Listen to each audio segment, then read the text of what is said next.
Love is in the air year round, or at least it should be, right? Depending on where you live. The reality is your state can make or break that dating life, and it goes beyond just the number of eligible singles in your area. It affects everything from your dating budget to your financial future and even your career opportunities that could be available to you. WalletHub recently ranked the best states for singles, evaluating everything from dating-friendly environments to the cost of living and economic opportunities. And if you're single in Georgia, you might be wondering, how does the Peach State stack up? But the bigger picture here is even more interesting. Where you choose to live as a single person has serious financial implications. So not just for your dating budget today, but for your long-term wealth and career trajectory. And then there's the awkward question that nobody really wants to ask is when or should you ever bring up money, debt, and credit scores with someone you're dating? So to dig into all of this and more, I'm joined by Chip Lupo, who is a writer and analyst with WalletHub. And Chip, I wanted to bring you on to help us navigate both the dating landscape and the financial realities of being single. So let's dive right into some of that now. When it comes to dating, specifically how dating in Georgia goes, how friendly is the Peach State? It's interesting because now on the statewide scale, out of the 50 states, Georgia is 15th overall. It's a good solid number. And to put all this into perspective, Maria, in the United States as a whole, 46% of the population is unmarried. Now, we consider that to be whether it's never married, divorced, widowed. So dating it's become progressively more expensive, particularly for the price of dining out and other date activities that have obviously gone up over the years. Now, the interesting thing about Georgia is, well, we do a separate study for the best cities for singles, and you happen to be in the number one city for singles. Atlanta, Georgia is the number one city, and Georgia sitting at 15. That's a pretty solid number. Yeah, certainly, and something that we pride ourselves on here in Atlanta. For all my singles out there, what should they be looking for when choosing a particular place to live if they're thinking about things financially? Well, when it comes to finances, now this is kind of a tricky issue. But if you're thinking about finances, well, things you have to consider, of course, are average costs of going out on a town, to include things of the average prices of beer and wine, where Georgia is right in the middle. You're out going for a cup of coffee. Georgia is actually pretty affordable, even by Starbucks standards, at about $4.68 for an average cup of coffee. Movie costs a little below average, a little pricey. Beauty salon costs, of course, you got to take that into account because you want to look nice with the haircuts and everything. So those are a little above average. The median household income, you want to be in an area in which people are opportunities there to make money. And Georgia is relatively high, about $85,000 a year, which is something to take into account.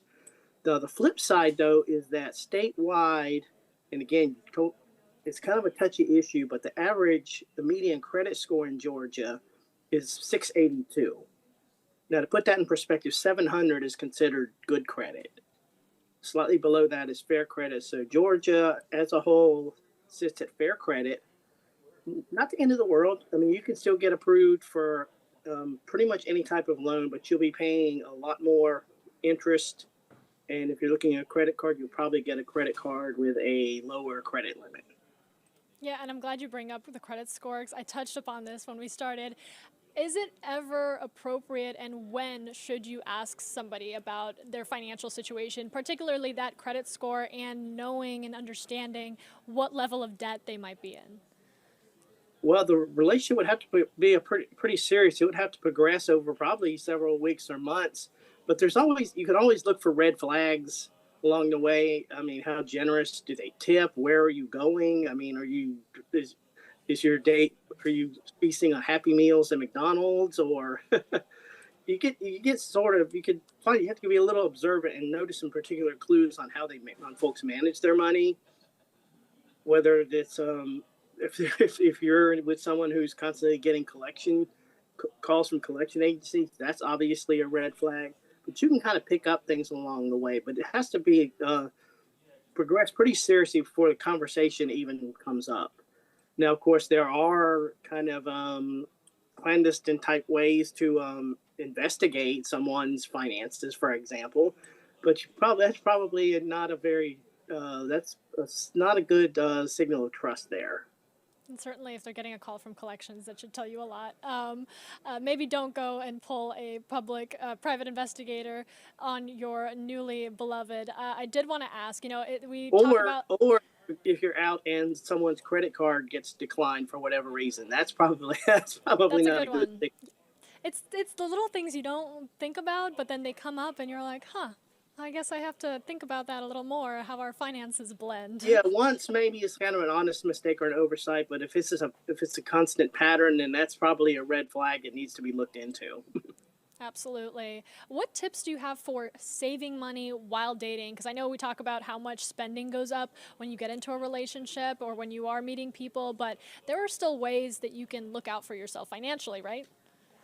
Oh, of course. I mean, there's always again, depending on where you live, make it keep it local. I mean, there's always sort of fun, inexpensive ways, whether it's just like a nature walk or just maybe a day trip to. If you're in Atlanta, maybe a day trip down to Savannah or someplace like that. But there's a number of ways to be able to keep it affordable, particularly if you're single and maybe going on multiple dates. Maybe you're looking for the right one, and you're going on 2 or 3 different dates a month. So you want to be able to keep those expenses out. Now, of course, look at restaurants that maybe offer